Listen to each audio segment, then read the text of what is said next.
Setelah Wakil Ketua Komisi 2 DPR RI Junimart Ginsang mengatakan bahwa seluruh honorer akan diangkat menjadi P3K di tahun 2023, sampai saat ini belum ada pernyataan resmi dari Kemenpan RB menanggapi pernyataan tersebut. Kalau kita lihat dari situs resmi Menpan RB di website menpan.go.id, berita terbaru terkait dengan tenaga honorer itu hanya membahas 4 prinsip formula penanganan tenaga non-ASN dalam pembahasan, ya. Nah, ini kita menanti respon dari Bapak Aswar Anas selaku Menteri Pan RB untuk merespon pernyataan dari Bapak Junimart Ginsang yang mengatakan bahwa seluruh honorer di tahun 2023 akan diangkat otomatis tanpa tes, ya. Kita menunggu pernyataan, balasan atau respon dari beliau agar semuanya menjadi clear, jelas, dan tidak hanya memberi PHP kepada teman-teman kita tenaga honorer. Ya, di sini kalau kita lihat dari situs Menpan dari menpan.go.id, di sini cuma membahas terkait 4 prinsip penyelesaian tenaga non ASN. Nah, kita baca ya teman-teman. Di sini disebutkan bahwa penataan tenaga non aparatur sipil atau non ASN akan dilakukan dengan sejumlah prinsip. Menteri Pendayagunaan atau Pan RB Abdullah Aswar Anas menegaskan penyelesaian masalah itu menghindari PHK massal tetapi tetap dalam koridor Undang-Undang ASN. Ya, di sini Anas mengemukakan Presiden Jokowi memberi arahan agar dicarikan jalan tengah dalam penanganan tenaga non-ASN. Kemenpan RB lalu mendengarkan masukan dari para pemangku kepentingan yang telah intens diajak komunikasi, koordinasi, dan konsultasi, mulai dari DPR, DPD, APSI, APEKSI, APKASI, perwakilan tenaga non-ASN, akademisi, dan berbagai pihak lainnya, sehingga didesainlah 4 prinsip dalam penanganan tenaga non-ASN.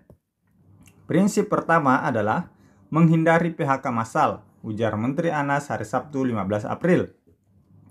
Prinsip kedua yakni tidak ada tambahan beban fiskal yang signifikan bagi pemerintah.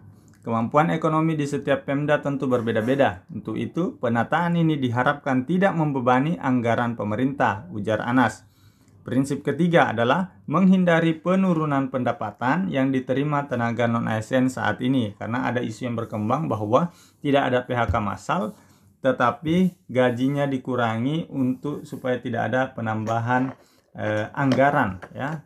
Itu sudah dibantah ya di sini ya, tidak ada penurunan pendapatan.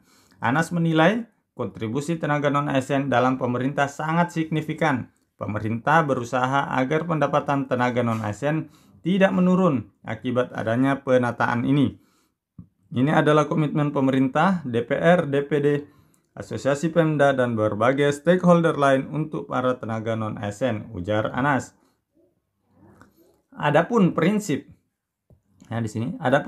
keempat adalah sesuai regulasi yang berlaku. Tentu nanti kita susun formulanya seperti apa agar sesuai koridor regulasi, ujar Anas. Penyelesaian tenaga non-ASN, kata Anas, menjadi perhatian pemerintah bersama seluruh pemangku kepentingan. Pada prinsipnya akan dicarikan alternatif penyelesaian dan saat ini masih dalam proses pembahasan dan kajian yang mendalam terhadap berbagai alternatif. Presiden Jokowi telah menginstruksikan untuk mencari jalan tengah. Sudah kita susun prinsip-prinsipnya berdasarkan masukan pemangku kepentingan. Nah, untuk formulanya kini sedang dibahas bersama seluruh pemangku kepentingan sebelum nanti ditetapkan pemerintah, jelas Menteri Anas. Ya, karena di sini kita bisa melihat bahwa sampai sekarang belum ada tanggapan resmi dari Menpan RB terkait dari pernyataan Bapak Junimart Ginsang yang mengatakan bahwa 2,3 juta honorer akan diangkat otomatis menjadi P3K tanpa tes, ya. Kita sebenarnya menanti respon dari beliau, ya, dari Kemenpan RB untuk mengklirkan supaya teman-teman kita ini tidak cuma sekedar menjadi bahan PHP saja, ya. Kasihan teman-teman kita sudah berharap tetapi ternyata nanti hasilnya ternyata di belakang berbeda, ya.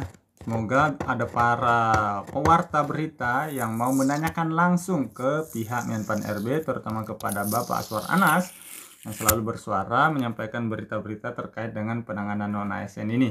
Mudah-mudahan ada dari pewarta berita yang menanyakan bagaimana tanggapan Bapak Aswar Anas terkait dengan pernyataan Bapak Junimar Girsang tersebut. Ya, teman-teman, kita nantikan saja. Nanti kalau ada pernyataan terbaru kami sampaikan di channel ini. Semoga ini bermanfaat. Sekian, terima kasih. Assalamualaikum warahmatullahi wabarakatuh.